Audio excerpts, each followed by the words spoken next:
At the time of making this video, Joker Folie Deux has been in theaters for over a month, and the response has been, well, polarizing to be generous. There's a lot to critique about how the final movie was executed and the way some individual things were handled, and yeah, it's far from perfect, which I'll get into more later, but there are a lot of people who seemed inherently turned away by the concept of the movie itself, believing that it's not just the final product on screen that failed, but even on paper, many of the risks the filmmakers took for the movie were always destined to fail. Regardless of what you thought of the movie, I think we can agree that after the first movie came out in 2019, probably none of us had courtroom drama/musical co-starring Lady Gaga as Harley Quinn on our Joker 2 bingo card, yet here we are. You see, one of the reasons making movie sequels is tricky is because you can often be caught between a rock and a hard place. Either the filmmakers make a sequel that gives audiences exactly what they liked about the first movie and run the risk of making something too derivative, or they can take the movie in a different direction and run the risk of it not feeling on brand and not like a proper follow-up, alienating fans of the first. This is something that's referenced and parodied in the movie 22 Jump Street. Well, the commissioner's convinced this debacle happened because you weren't doing the same undercover student thing you did the first time. With Joker Folie Deux, they certainly went to an extreme, seemingly having chosen a premise with as jarring of a tonal and plot shift from the first Joker as possible, which to some people is appealing, but they also had to have known was going to be off-putting to many others, and may have done that on purpose. This all begs the question, how did we get here? Why did the filmmakers, specifically the man at the helm, director Todd Phillips, decide to go in this direction? Well, I think to answer this question, we need to go back a ways. Not only exploring the first Joker, but even going back a full 10 years before that, to a very different time period in many ways, including Todd Phillips' career. While it may seem strange coming from a guy who made a movie designed to be as bleak as Joker was, Todd Phillips actually started his career of feature movies by directing early 2000s comedies like Road Trip and Old School. While these were pretty successful and later got bigger cult followings, you could say that the time his career really got big wasn't until June 2009 when a movie came out that would go on to become the highest grossing R-rated comedy of all time, The Hangover. Really quickly, before I go further, I should say that this video contains spoilers for Hangover Part I, II, and III, as well as both Joker movies, so you've been warned. I'm sure most of you have seen The Hangover, but to give a quick recap, it's a movie where four guys in their 30s go on a bachelor party trip to Vegas, and after a wild night out, three of the four guys, Phil, Stu, and Alan, wake up the next morning in their hotel room with no memory of what happened the previous night, and they're missing their friend Doug, the groom who's set to be married in a couple days. They also realize there's a tiger in the bathroom, Ed Helms' character Stu is missing a tooth, and they even find a baby crying in the closet. The rest of the movie plays out with them looking for their missing friend and uncovering more and more about exactly what happened the night before. The movie was a much bigger hit than expected. Like I mentioned, it went on to become the highest grossing R-rated comedy at the time, and it also eventually became the best-selling comedy ever on DVD. It was also something of a cultural phenomenon for a while, making big stars out of a lot of the cast, particularly Bradley Cooper, and also a man who would go on to voice the Joker himself in the Lego Batman movie, Zach Galifianakis, who in The Hangover plays the character of Doug's eccentric and childlike soon-to-be brother-in-law, Alan. You also eventually find out that Alan is the reason the night got so out of hand and why the guys can't remember anything, as he had accidentally given them all roofies without them knowing. Being the goofy side character, he seemed to be the crowd favorite. When most people would quote the movie, it seemed to be a quote by him. The movie wasn't just a hit with audiences, but critics also, as the movie got mostly strong reviews across the board, with the late Roger Ebert even saying, "Now this is what I'm talking about. The Hangover is a funny movie, flat out, all the way through. Its setup is funny, every situation is funny, most of the dialogue is funny, almost line by line." With the critical and financial success of the movie, it seemed like a no-brainer. A Hangover sequel was a given, and official production of Hangover 2 began in October 2010, with Todd Phillips returning as director. People were eagerly anticipating the follow-up, and finally got to see it when it hit theaters in May 2011. The plot this time involves Ed Helms' character Stu getting married, and the night before the wedding, his fiance's brother Teddy is hanging out with the main characters, and the next morning, Phil, Stu, and Alan wake up in a hotel room, and Teddy is missing. So, yeah, The exact setup from the first one. They also find an animal in the bathroom. Stu did something to his face. This time he has a tattoo. And while they don't find a baby, they do find Ken Jeong's character Chow, who played a small role in the first movie. The similarities go even further, with the parallels even having similar timestamps between the two movies. The characters cheers before it transitions to the morning after at around the 23 to 24 minute mark. You find out Stu had a relationship with a stripper the night before at around the 45 to 50 minute mark. Stu sings a song about their situation at a little over the 1 hour mark, and at around the 1 hour and 20 minute mark, Phil calls Doug's wife and starts to come clean and explain their situation before it hits Stu where the missing person is, and he stops Phil before Phil can fully confess. In both movies, the character they're looking for was in the hotel the whole time. They make it back to the wedding in the nick of time, and in the end, they end up finding pictures from the night before that play over the end credits. Yeah, other than maybe Home Alone 2, it's hard to think of a sequel that feels like more of a beat-for-beat remake of the first, but just changing the setting. Critics and online users seem to agree, as the movie had a much worse reception this time, with the main criticism being just how hard it tried to recapture the first one. Roger Ebert said, "There's not much need for me to describe the plot this time. It's the same story." Andrew Barker from Variety said, "The stock dismissal, more of the same, has rarely been more accurately applied to a sequel than to The Hangover Part II, which ranks as little more than a faded copy of its predecessor." Even critics who gave positive reviews couldn't help but notice how similar it was to the first, with James Berardinelli of Real Views saying, "When Yogi Berra said it's deja vu all over again, maybe he said it best." Financially, though, the criticisms didn't seem to hurt the movie at all, as it actually outgrossed the first one by over $100 million. So the fact that the movie was a repeat of the first didn't seem to matter to general mass audiences. They still showed up to see it. Sure, you could say that a lot of that was just built-in legacy from the first, where it didn't really matter how good the second movie was. People were going to see it regardless. But again, Hangover 2 grossed more than the original, which doesn't always happen with sequels. The results were clear. The Hangover formula worked in terms of bringing in money again. While lots criticized the movie for being lazy, general audiences knew what they wanted from this series, and Part 2 more or less delivered. With another financial smash, it seemed a third movie was inevitable. In March 2012, Warner Bros. Officially announced Hangover Part III was happening. Todd Phillips actually said a couple of days before the release of the second that if a third movie were to happen, it would likely be a different formula than the first two. And despite the box office success of the second, he didn't backtrack on this. The negative reception reaffirmed his idea because when Hangover 3 was finally released in May 2013, it was definitely different than the first two. There was no wedding, there was no plot involving the guys partying and forgetting the night before. Instead, the plot this time involved Doug getting kidnapped and held ransom by a drug dealer played by John Goodman, who was offhandedly mentioned in the first movie, but never seen.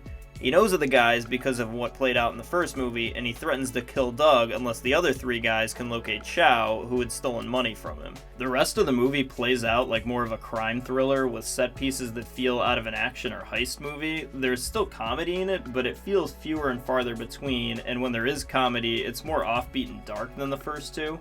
In one of the first scenes, they basically do the famous scene from Hereditary. Spoilers, except before Hereditary did it, and with a giraffe. They also unceremoniously kill off some characters from the first two movies, and speaking of, is it just me, or does Alan during the funeral scene look a lot like Joaquin Phoenix from his infamous David Letterman interview? Joaquin, I'm sorry you couldn't be here tonight. So yeah, they definitely went in a bold direction with Part 3, but unfortunately it didn't seem like that approach enticed audiences much, as the movie was the least financially successful of the series, earning over $200 million less than the second. On top of that, the movie didn't pay off critically either, as the response to 3 was even more negative than the second. Critics seem to mostly say that the movie just didn't feel like a hangover movie, or even a comedy at all for that matter, and that the crime thriller plot we got instead wasn't good enough or original enough to make up for it. This all made the series an interesting case study and question to ask: was it actually better to stick to the formula of the first? Was it a mistake to try something different? Overall, in my opinion, no. But it's a little more complicated than that. I don't think Hangover 3 was executed perfectly, but I also don't think the decision to take the series in a new direction was a non-starter, and I think it's important not to confuse the two. I think before fully judging Hangover 3, or any movie for that matter, it's important to ask, and even more important to give some real thought to the question, what were they going for with this movie? It seemed like rather than having the concept be the main focus, this time they wanted to focus more on the characters. Characters we spent 2 movies getting to know, and the third movie seems to recontextualize the whole series as a coming-of-age story. Specifically, Alan is at the heart of this, as he represents the inner youth of the group. He's the cause of both the trips in the first 2 movies not going as planned, and separately, the group seems to warm up to a lot of his eccentric behavior as the movies go on. While the weekends in both movies got way out of hand, they end up looking back at the pictures fondly.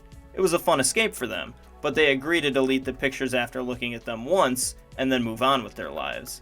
As the movies go on, and the guys settle more and more into married life, Alan seems to be the one in the group who never evolves. He's the same man-child he always was. We even see in the second movie that he keeps the pictures from the Vegas night that they agreed to delete, hanging in his bedroom. By the third movie, the group ends up holding an intervention for him to give him a push in life, but it's eventually Alan's past actions of buying drugs from the first movie that comes back to bite them. Kind of a representation of how past actions may have been fun for a time, but there may be a point in life where you need to look at yourself and realize it's time to start acting more responsibly, or decisions might come back to haunt you. Not unlike a hangover. They also work in characters from the first one to highlight how time has moved along and things have changed, and it seems to seep into Alan as the movie goes on. Alan even finds love when he meets a pawn shop worker played by Melissa McCarthy, which is a cool casting choice since a lot of people had described Bridesmaids as a female version of Hangover, where Melissa McCarthy played the character that many compared to Alan. Alan ends up getting married at the end, and you don't even see the pre-wedding. If there was a bachelor party, presumably everything went as smoothly as it could. I think they thought this was the best way to send off the characters and give them a proper swan song, because it's not just Alan. All the guys through the series advance in life and mature in their own ways, but still seem to deep down have a youthfulness and party side to them fully come out if given the proper influence, an influence that's always been given to them by Alan. In the post-credits scene, though, we see that they had another crazy night after the wedding, because hey, that is a funny way to end the series. But this time it wasn't caused by Alan, it was caused by Chow. This also seemed to be the transition point in Todd Phillips' career where he tried to move away from the frat-style comedies that he was known for, after this going on to make War Dogs, and of course, eventually, Joker. The movie also looks really good visually, and was when he really started coming into his own in his partnership with Lawrence Sher, who regularly does his cinematography, an aspect of Todd Phillips' recent movies that I don't think you can take away from him. Overall, the movie could have used a few more laughs. There's a reason it having less humor kind of fits its themes, but it is at its core a comedy series, and they could have kept the darker tone and still had more jokes in it. I also think it was maybe just a little too jarring to have a movie still carrying the Hangover name not have a plot at all related to a literal hangover, especially when the first 2 movies featured that plot so heavily. The movie also makes the same mistake of some other sequels where the goofy crowd favorite character of the series becomes too much of the main focus, kind of like how Stifler basically takes over American Wedding, or honestly how Mater takes over Cars 2. Hangover 3 in a lot of ways feels like both the Alan show and the Chow show, who also gets a lot of screen time. Focusing on Alan's growth works for what they were trying to do, but they could have balanced it with the other characters more, and it kind of feels like sometimes they're showing him so much because he's the fan favorite, and having that character in your face all the time can be draining. There's other problems, like Alan's love interest is introduced kind of weirdly and not worked into the plot that much. The heist-type sequences don't feel very original. All of this is to say, yeah, Hangover 3 is far from a perfect movie, and some of its problems are from the risks it took, and that may have been a little too far off the map for the series, but I don't think that taking risks should be entirely blamed for why the movie doesn't fully work. Again, I think it's important to first recognize what they were going for, and if you still decide that the movie doesn't fully work, that's totally fair and a worthy discussion to have. But just because these risks didn't completely work, doesn't mean that other risks wouldn't, or that similar risks wouldn't work for another movie series. And I'll say this, I like and respect Hangover 3 more than the second one because at least they tried something different. Even if they could have handled some things a lot better, there are still things I can take away from it. When watching Part 2, the main takeaway is, why not just watch the first?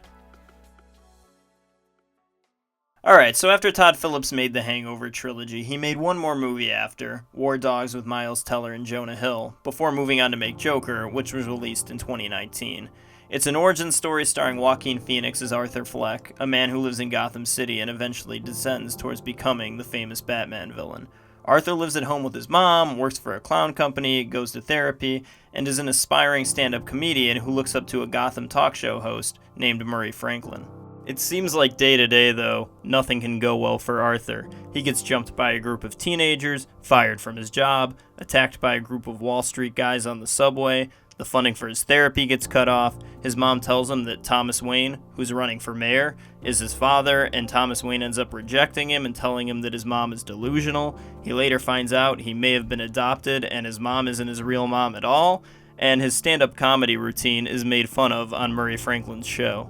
The only seemingly good things that happen to Arthur in the movie are some scenes that we eventually learn are only in his imagination, moments that Arthur may have delusionally believed himself. Arthur seems like the kind of guy who just wants to spread positivity in the world, working jobs to make people laugh while trying to keep up his own mental health by going to therapy. But the more that society piles negativity on him, he eventually rejects everything and goes on a nihilistic killing spree. The first time he kills, it's against the Wall Street guys, mostly in self-defense, an act that accidentally ends up inspiring riots in Gotham against the upper class. Then by the end of the movie, he's killing Murray Franklin in cold blood on his own show. Also, because Arthur has delusions, the movie leaves the door open to a lot of interpretation as to how much of it is reality at all. The movie has a really dark and one-note tone and is really self-serious. I think this was a tone that was first set in motion by the Christopher Nolan Batman trilogy, where darker and more grounded Batman movies became the norm and what people went to these movies to see. And it definitely showed in the box office, as Joker became the highest-grossing R-rated movie of all time, and audience reception was pretty uniformly positive. The response from critics was somewhat mixed, but mostly positive. Some of the main criticism being that it was too derivative of early Martin Scorsese movies like Taxi Driver and The King of Comedy, and also that the movie ultimately felt senseless and lacked a clear point. But still, the movie even got a Best Picture nomination, and Joaquin Phoenix took home Best Actor for his role. There was some question about whether a second Joker movie would happen. Todd Phillips said that he had designed it to be a standalone movie, but both he and Phoenix were interested in possibly making another one, and with the movie's big financial success, it seemed like the ball was starting to roll.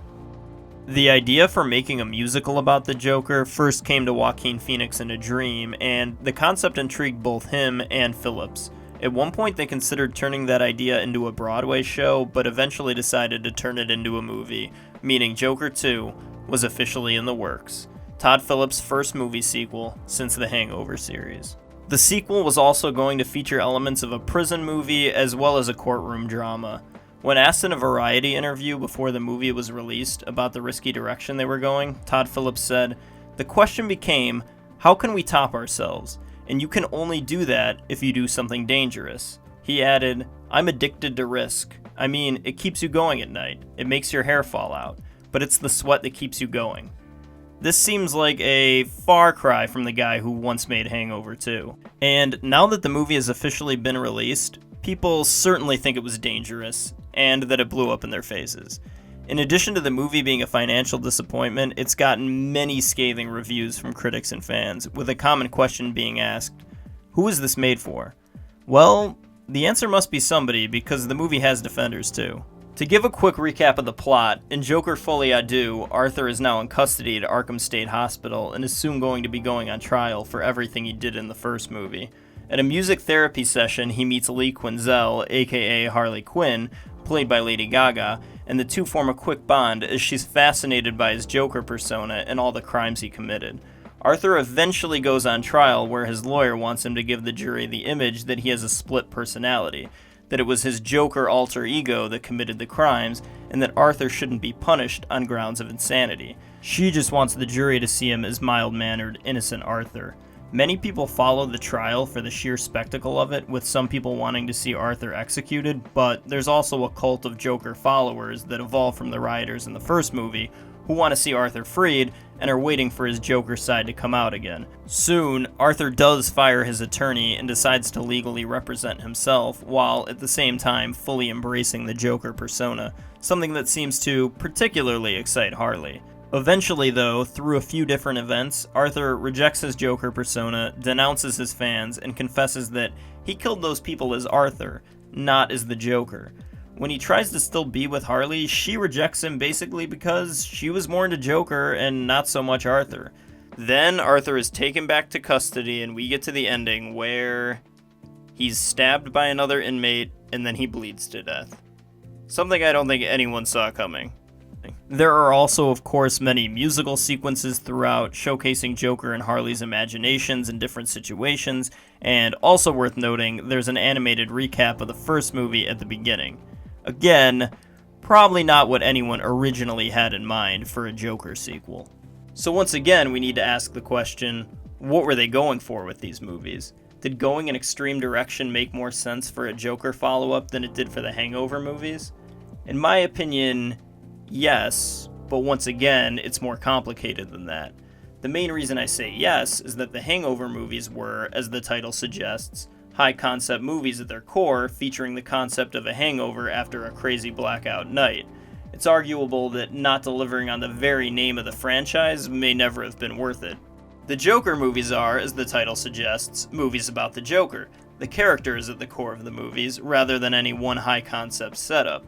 The story still does represent the origin to the Joker character in one way or another, we'll get to more of that in a bit, but also the Joker is a character that's supposed to represent chaos, and going a traditional route with the sequel would be the last thing that the Joker himself would ever want to give audiences. I mentioned how some people found the first movie senseless and pointless, and also how the movie leaves a lot to interpretation, and fans seem to have more questions about the movie than answers.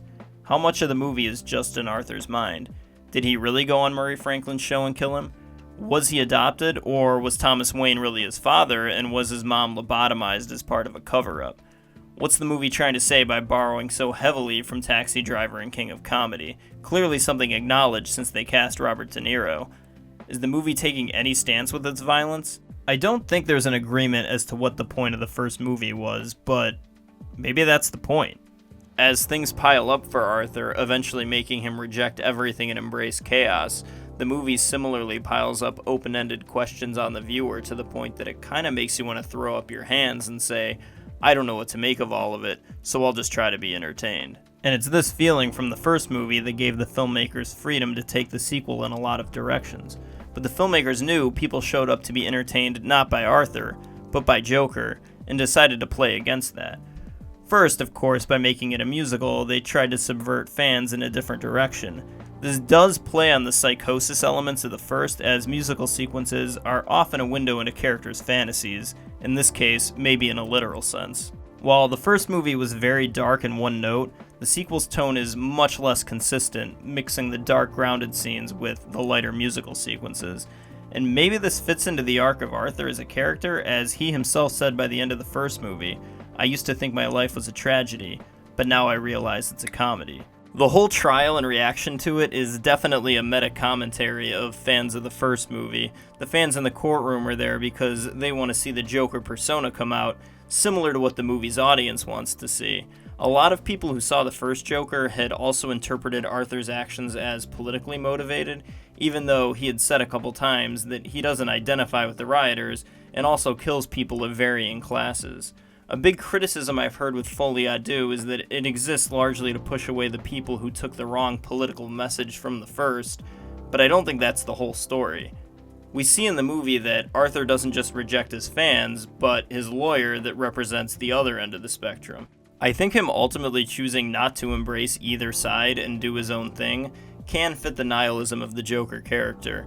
While they wrap it in a moral about self-acceptance, this is arguably cleverly undone by the ending, leading us to maybe the biggest risk of the movie, that after Harley rejects Arthur and he returns to custody only to get stabbed to death, it's sort of confirmed that Arthur is not actually the person who becomes Batman's rival, but that it's one of Joker's fans, or the inmate who stabbed him as he carves a smile into his own face while Arthur bleeds. We don't know much about the inmate, but he does tell Arthur a joke about a sad old clown getting what he deserves before stabbing him, paralleling the way Arthur killed Murray Franklin. So maybe the inmate is a Joker fan who felt betrayed by Arthur the same way Arthur felt betrayed by Murray, and the whole thing is starting a chain, of killing your idol and forging a new compass. Maybe this guy is the real Joker, or maybe the chain will continue and get more extreme over time. Or maybe this is all in Arthur's head, and this is his way of reverting back to the Joker by metaphorically killing Arthur, realizing in this tragic way he gets more out of life through this side of himself. His cult earlier was able to break him out of court, so maybe they could break him out again. And maybe the Joker we saw him portray in court was designed just for his fans, and now the real Joker is going to come out. So in a way, we did get a Joker origin story, again making us ask questions just for the sake of it, but much like the first, maybe that's the point. His origin was always meant to be ambiguous, like the way in The Dark Knight he gives conflicting stories about how he got his scars, or how he says in The Killing Joke, if I'm going to have a past, I prefer it to be multiple choice. So did they really need to make 2 movies just for that? Does it make either of them good or worth watching? In the end, that's fully subjective and up to each person to decide, and if you have your own interpretation of Joker or Joker Folie Deux, please let me know. I've heard many people say they went in open-minded, truly gave the movie a chance, and still didn't like it, and that's totally fine, but I also think it's fair to fully explore the ideas attempted and whether another crack at them could have resulted in a better movie. I personally thought the movie was just okay. It clearly had problems, some of which, honestly, I think are because the movie didn't take some of its ideas further. I didn't mind at all that it was a musical. The problem was more that, while I liked some of those scenes, especially early on, a lot of the music ultimately sounded repetitive and was pretty unmemorable. Adding more variety would have made that experience better and only added to the chaos of everything. I also mentioned how the first movie left a lot ambiguous as to what really happened and what was in Arthur's mind, and this one seems to take a lot of that ambiguity away by seemingly confirming that most of the first movie did happen, unless a lot of this was in Arthur's mind too, and a lot of this movie could be, but the entire trial wouldn't even exist without the crimes of the first, and it doesn't make much sense if the whole trial is in his mind. I like the idea of a Joker movie rejecting anyone else's principles, but the message of self-acceptance was too clean of a bow on everything. Some of this is arguably undone by the very end, but still, before that, the way it's presented is really on the nose. And finally, for the series as a whole, there just wasn't a lot of fun. The musical scenes in the second, to an extent, gave some levity, but both movies are really sad stories at their core. The Joker is a character that we expect to be dark, but also to be fun in his own twisted way. Maybe Joker Folie Deux will grow on me, maybe it won't, only time will tell. The point of this video isn't really to decide how well the movie stuck the landing. The point of this video is more to make sure the reception of the movie doesn't result in the wrong takeaway. I think it's important to recognize a movie like this being released and what the fallout to the reaction could mean. Bold choices shouldn't be judged outright, and even if you feel like the risks failed, it shouldn't make future artists decide it's inherently better not to take them. Much like Hangover 3, the movie's problems don't start and end there. In a time where people complain that blockbuster movies, particularly comic book movies, often feel homogenized, we should appreciate that this movie got made at all. Warner Brothers clearly could have tried to steer it more towards the first movie. After producing the highest grossing R-rated movie of all time, I'm sure it would be very tempting to follow it up by giving audiences more of the same, and too much studio intervention has obviously hurt many movies in the past. They clearly gave Todd Phillips the freedom he wanted, and also he could have looked at Hangover 3's even worse financial and critical reception than Hangover 2's and thought, maybe I should have stuck more to formula. But with Joker Folie Deux, he went harder in the opposite direction. He took the criticism of Hangover 2 more to heart because the last thing an artist wants their work to be called is lazy and predictable. There are a ton of different ways to swing big. They may work out, and they may not, but unless they're taken, we'll never get anywhere new. On the other hand, there are only so many ways to play it safe, and deciding to play it safe is a sure way to stifle creativity. If there were ever a time to take a big risk on a sequel, why not with a character as chaotic as the Joker? You may say, well, there are great movie sequels that took a lot from the first, but expanded on it enough to make it fresh and exciting while still giving people everything they loved from the first. And yeah, that's true. Some great movie sequels, like Terminator 2, have done that, and there's nothing wrong with that. but that by itself is also very difficult to pull off. There's a reason Terminator 2 is so highly regarded, and it's because it's a pretty rare case of that being done so effectively. I'm sure many others have tried, but just couldn't reach those heights, and just felt like worse versions of the first. There have also been well-regarded sequels that went in bold directions. Empire Strikes Back altered the relationships between some of the characters, and ended on a much darker note than the first one.